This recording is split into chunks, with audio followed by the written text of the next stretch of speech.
Greetings, I'm the Bulgarian Troglodyte. Today I'm gonna do a follow-up video to my previous video, which was about should we care about other people's opinions when it comes to art.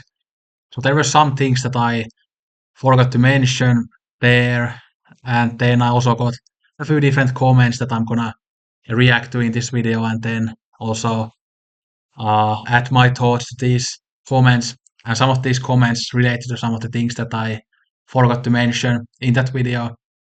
And I think I said in that video that I might do a part two, so now I'm doing this. And I've also been thinking about other types of these types of discussion videos that I could do, as many of these types of issues really interest me and I think about them a lot. But let's go through these three comments, and as I read them, I'll also again add my own thoughts and then simultaneously mention some of the things that I forgot to say on the first one. But anyway, so the first comment comes from one of the friends of the channel, Nazarene Broad. I just did a collaboration with him recently if you want to check that out on his channel. But he says that I think you just accept as you get older that it's a waste of time. Time is the intervention, you need to stop torturing yourself. I think you develop a sense of humor about know nothings, thinking they know a lot. About the general lack of interest in art by most, that the same stupid comments repeat throughout your life. Nothing really changes, but as long as you have professional wrestling, then it's fine. Now that is pure in its own absurdity. Yeah, so I think one thing here that I'll focus on is that kind of this second or third sentence, that I think you develop a sense of humor about the know nothings that know a lot, etc., etc., etc. So of course I didn't maybe talk about it enough in the first part that yeah, while I get angry about other people's ignorance, I also find it funny simultaneously. And I think I mentioned in the first part that I often have fun discussing these types of things with friends, like my friend Tony.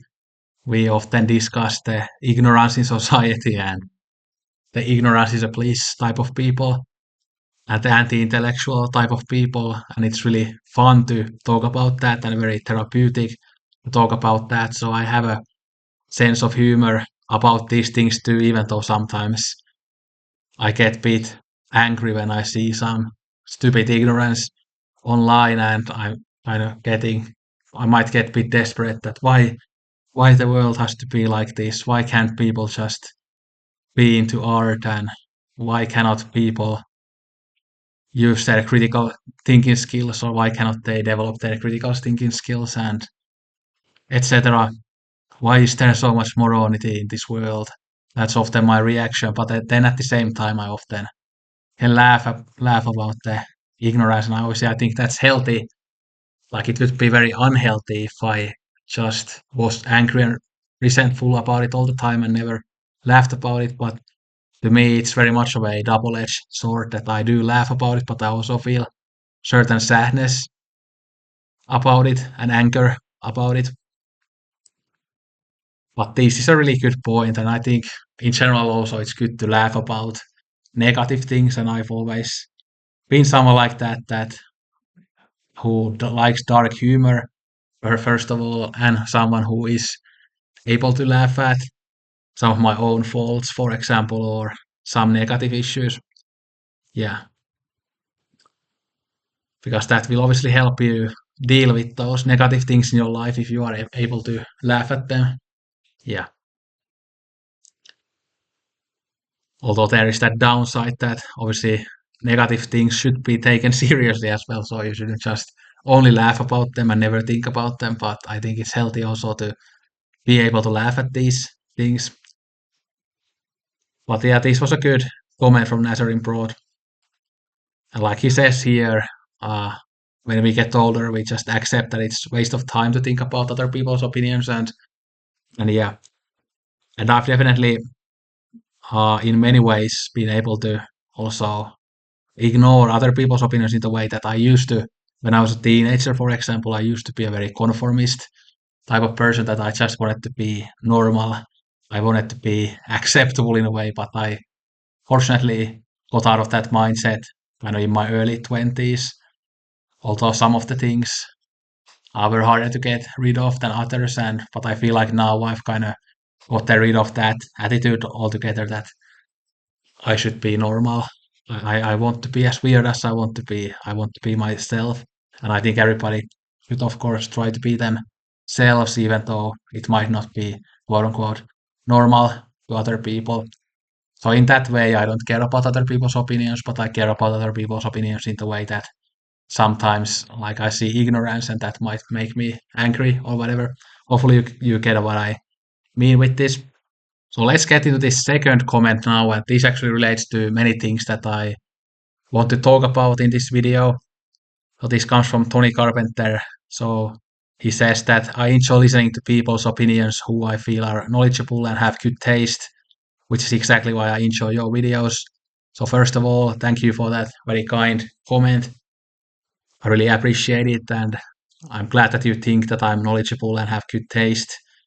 But I'm not sure about the former. I'm not sure that I'm that knowledgeable, although I try my best. But I think I have a good taste. So yeah, thank you for that.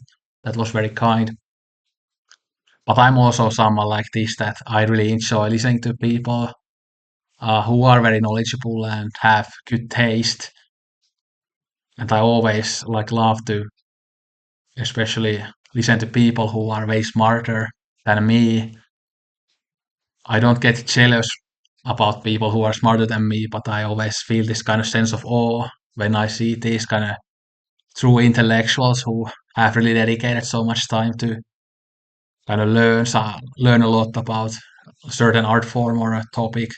So when I see people who have kind of gone through the canon of literature or whatever, and then they can very confidently talk about all the classics, like that's always very awe-inspiring to me. For example, or the people who are just very well spoken and very knowledgeable about something, that's something very that I often find very awe-inspiring. And they often say, I think, for example, when it comes to romantic relationships, that people don't often want to be in a romantic relationship with somebody who is a lot smarter than them. But I think I wouldn't have a problem with that, and I think that would be like a preferable thing. That again, I think it's just very inspiring to be around people who are smarter than me or who know more than me, and they often kind of also lit the fire inside of me to be even more curious and try to be even uh, try to engage with art even more critically and even better. So yeah, I also love listening to people who are knowledgeable and have good taste. But obviously, in my first video, I mostly talked about the kind of negative aspects of like people who are very ignorant, and when you see opinions from people who are very ignorant, then that can be very like annoying and disheartening and make me angry. And this was also another point that I wanted to make that I forgot in the first video, is that it really depends like why somebody says like something that I disagree with. So if somebody just disagrees with me about film that I love, like that doesn't in itself make me angry. But when they start saying that like a complex work of art is pretentious and people only pretend to like it, that's the type of stuff that makes me angry, and that's the type of stuff that is very ignorant. But if somebody just says that, hey, I watched Mulholland Drive, I didn't really connect with the film, but I might try again in 5 years and see if I like it more, then like that type of thing doesn't, of course, like make me angry. But it's those kind of people who are very kind of hostile about it and who kind of put other people down for loving a certain like work of high art or whatever, because it often sounds like they are coming from a place of ignorance and vitriol rather than just saying that they don't like a film or whatever. And I also sometimes get a bit angry when like some people are completely against some type of art, so they say that, oh yeah, all high art films are like this, they are all pretentious garbage, I'm never gonna engage with any of them. Or if they say that I completely hate this one genre, and I'm never willing to engage with any works of that genre. Like that type of thing I really hate because myself, for example, yeah, there are certain genres of all art forms that I like less than other genres, but I'm still willing to watch, for example, horror films, even though horror isn't my favorite genre. It's one of my least favorite genres, but I still am willing to give horror films a chance because I know that while I don't like many horror films, I know that there are some horror films that I still like. And who knows, the next one that I watch might be a new favorite and it might give me more appreciation for that genre. So I really hate people, kind of, well, don't hate, but I find people frustrating who are like very kind of close-minded and who kind of have these very strong biases. Of course, all of us have biases, but when you kind of let those biases control you to that very large extent that you kind of ignore certain groups of things completely without willing to engage with them at all. So I always try to emphasize how important it is to have an open mind. Although I think open-mindedness is also a skill. I mean, I think some people maybe have it more naturally, but I think you can also develop it by just be willing to challenge yourself. And I think you can often grow to love something that you thought that you would hate or that you hated previously. Like many of the things that I love the most currently are things that I used to dislike. Like Radiohead is one of my favorite bands. I used to dislike them, but now I love them. But it took time to get into it for a while. And like in terms of films, like there have been many films that have gotten better. Like even The Shining, I've of course often talked about how much I love The Shining, but the first time I watched it, I wasn't a huge fan of it because I had like very different preconceptions about the film when I went into it, and then it disappointed me. But then later on, I understood why it was like it was, yeah, and what was its intention, yeah. Or even with like French New Wave, and French New Wave is like my favorite movement in cinema after the Japanese New Wave. But I really struggled with the French New Wave. At first, when I was getting into it, I found it very cold but cold and kind of yeah, very distant and not very relatable. But then as the years went by and I watched more and more films, I just fell in love with a lot of the French New Wave that I used to kind of dislike. Yeah. So people's taste can change, but many people kind of think that your taste will always be like one thing and it can never change completely. But again, I'm a good example of somebody whose taste has changed a lot, and still even as an adult, it continues to change. Because often they say that when you are in your late teens, early 20s, that's kind of when your taste um like stops kind of developing, and you will always have that type of taste for the rest of your life. But that hasn't been the case for me. But again, I'm someone who is willing to challenge himself, so that kind of helps with developing one's taste when you are open-minded and willing to change. Yeah, but yeah, again, like I said, it's very awe-inspiring to hear people who are kind of smarter than me, or who are just very knowledgeable, or have good taste, or whatever. Yeah, but yeah, let's move on to the last comment from Solitary Roning, again another friend of the channel. So in the old days, yes, I did, but not now. Unless it reaches insanity level, like saying The Covenant is the greatest film of all time. Yeah, I mean, it is the greatest film of all time from the great Rennie Harlin. Well, just kidding. Everyone knows it's The Happening. I still haven't actually seen The Happening, but I need to watch it. We all look for bad reviews of films that I love. Sometimes other people can point out things that I've missed as I'm an amateur, obviously. I'm too old now to worry about other people. Good discussion. Yeah, thank you. So yeah, that's one thing that yeah we look for bad reviews of films or books or whatever that we love, and those can be very anger-inducing. Although sometimes they can be fun to read as well, and sometimes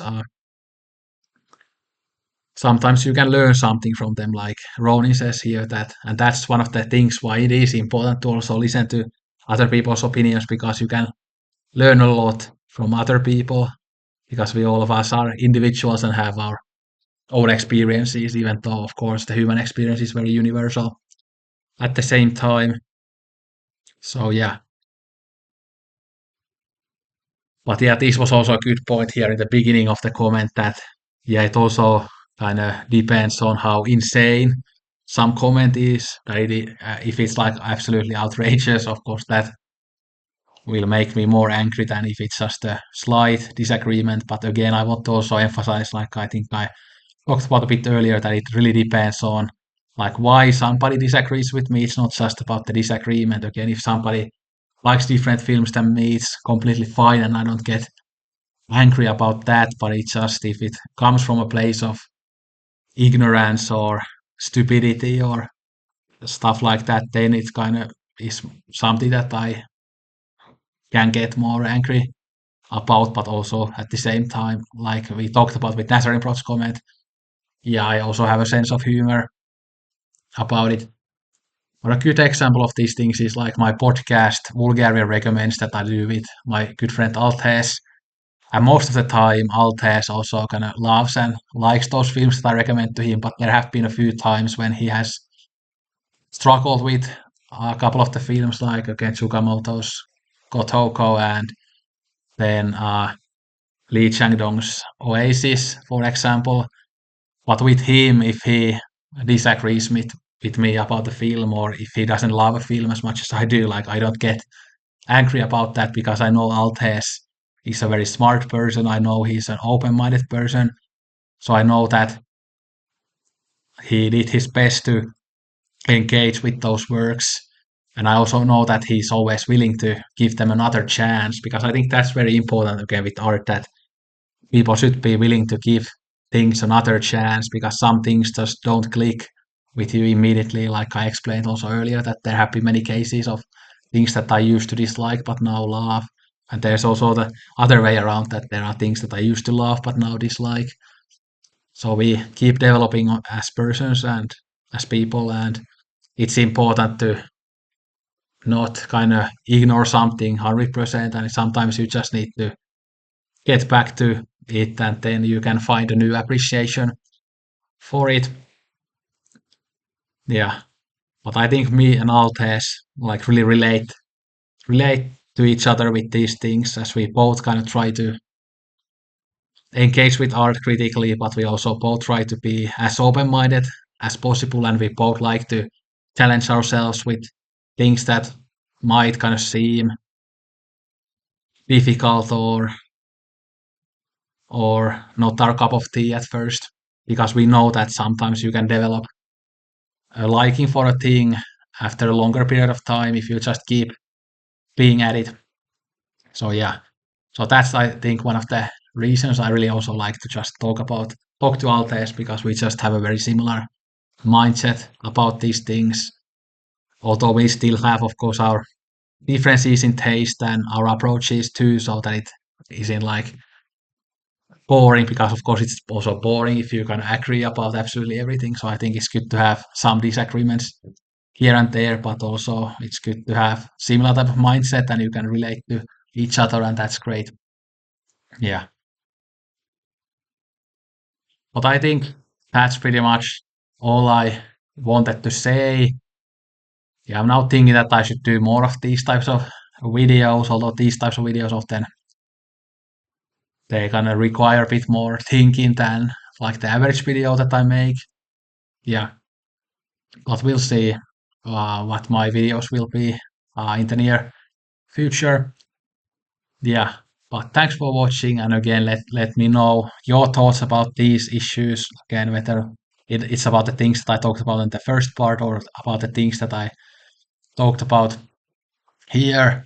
And who knows, I might make even a part three if I have something to say, something more to say. But we'll see. I think I covered quite a lot of things in this video and the previous video. Although one thing I was thinking of making a video is that kind of like a list of the things that kind of anger me and annoy me. That could be kind of fun video. I would do it in a like a fun way and not just like I wouldn't just complain about it here, but I would kind of laugh and joke about it as well. So I might do something like that. And Ronin said here that we all look for bad reviews of the films that we love. So that's something I've also thought about in the past that maybe I should read or read the letterbox like reviews of films that I love that are like 1-star reviews or whatever. That could be interesting. Like I know some people do those types of videos and they can be quite a lot of fun, but we'll see. I might do something like that soon, but I'm not gonna promise anything because I need to think about it more. But again, let me know your thoughts. Thanks for watching. Don't drink Coke at all. Sayonara and arigatou gozaimashita.